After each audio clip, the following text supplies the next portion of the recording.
नमस्कार. आज बनवणार आहोत पचनासाठी आवळा गटागट. तर यासाठी बाजारात जेव्हा आवळा स्वस्त मिळतो त्यावेळेस आणायचा आणि छान किसून ठेवला की जेव्हा पाहिजे तेव्हा वापरायला येतो. तर हाच तो आवळा आहे, छान असा खिसून वाळवून ठेवलेला.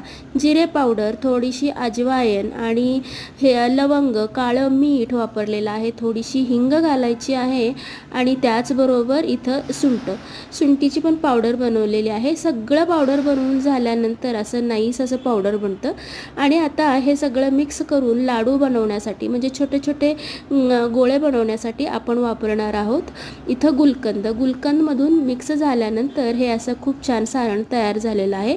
आणि याच्या आवडीनुसार छोटे छोटे गोळे बनवायचे आणि जे पिठी साखर असते त्या पिठी साखरेत त्याला छान असे लोळवून हे गटागट वाळवून जरी ठेवले तर तुम्ही आरामात केव्हाही त्याचा वापर करू शकता.